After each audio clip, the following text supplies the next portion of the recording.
Mr. Toastmaster and fellow Toastmasters. Ready? Life is magic. Or are we supposed to put the magic into our life? Somebody has a deck of cards. There you go. Did you shuffle it? Perfect. Just to make sure. Oh, is that your card?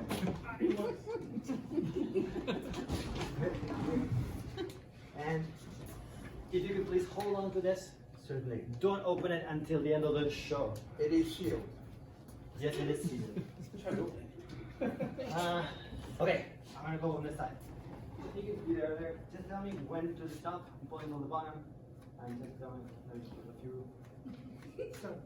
Next card is yours. Look at it.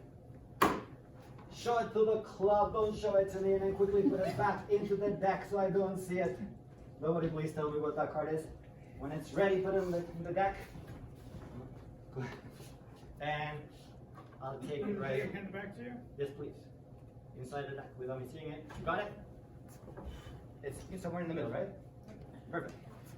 So, an icebreaker is an opportunity for a Toastmaster to introduce him or herself. And here are a few things that make me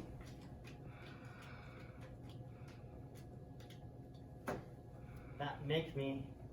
I'm gonna wait for a little bit. Suspense. I was born in 1971 in Buenos Aires, Argentina. For the non-math majors, that makes me 52, almost 53 years of age. If you had to think about the one thing, the best thing that happened to you as you were growing up, can you pick one thing? I can. The best thing that happened to me as I was growing up, there were no cell phones. There were no cell phones. And you know what that meant? That meant that in order to combat boredom, I had to occupy myself learning some useful and some completely useless skills, like flipping a pen in my finger, right? Just to pass the time. And some of those things were actually they were kind of fun. I could actually just go ahead and see that the more I practice, the better I got.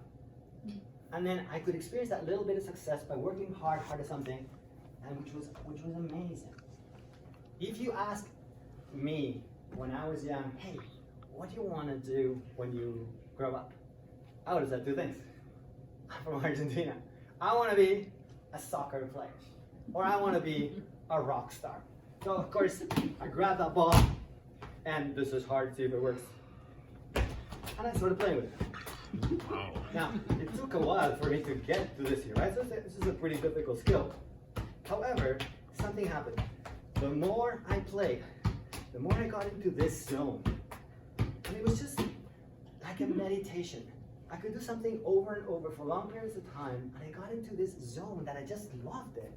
It was just so nice to get onto it. And it was, now I can call it a state of flow. I didn't know at the time. But it taught me that working hard and focusing on something had its payoff, which was fantastic.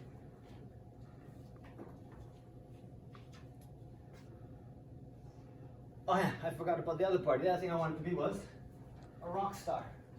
So, I never actually became a professional soccer player. However, I did get to lead a bunch of bands, non-famous bands, and I feel like I need to say something. Louis, may I steal your laser eye surgery glasses?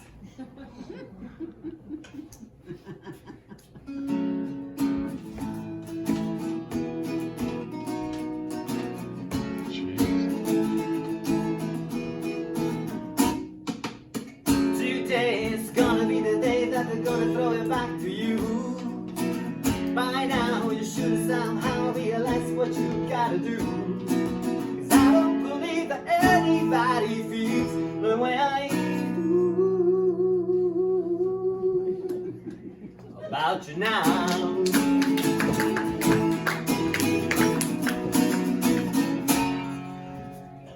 New York!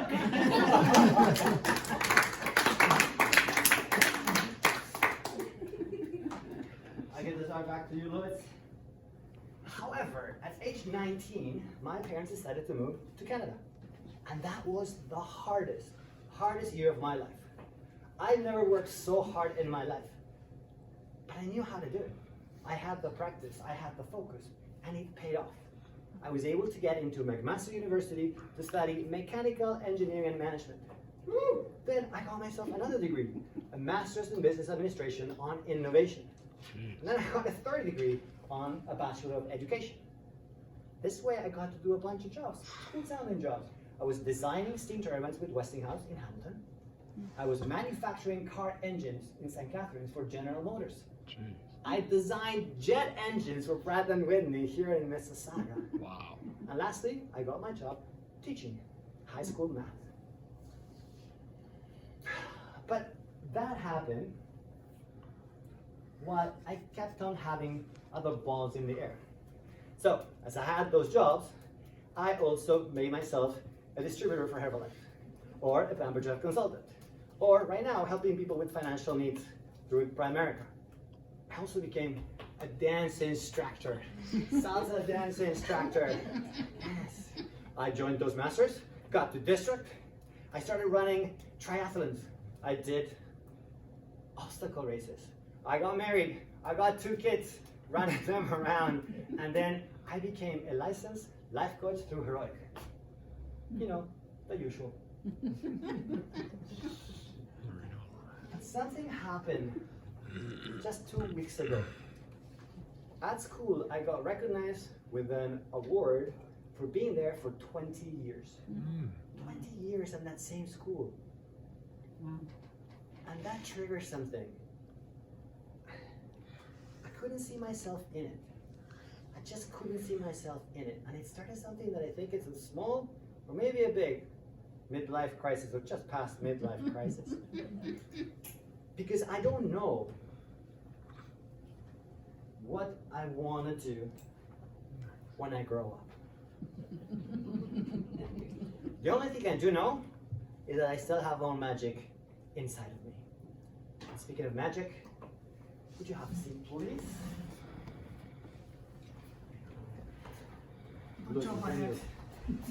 Glasses. You remember that there was a card that you picked at the very beginning? Yes. I think it's one of these ones, but I really don't know which one it is. So, can you give me a fist? This one? Hold the cards. You guys know what the card is? Yeah. Think of the card. Oops. Oh. Look at the card. Sounds big. No. This is the time that you can open that envelope.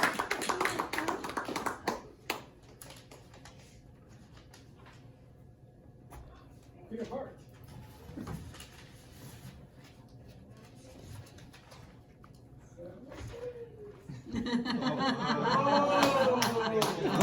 What? Fellow Toastmasters, an icebreaker is an opportunity for a Toastmaster to introduce himself to the club. And these are a few of the things that make me, me. Life, it's magic. Or do we have to put the magic into it? Mr. Toastmaster.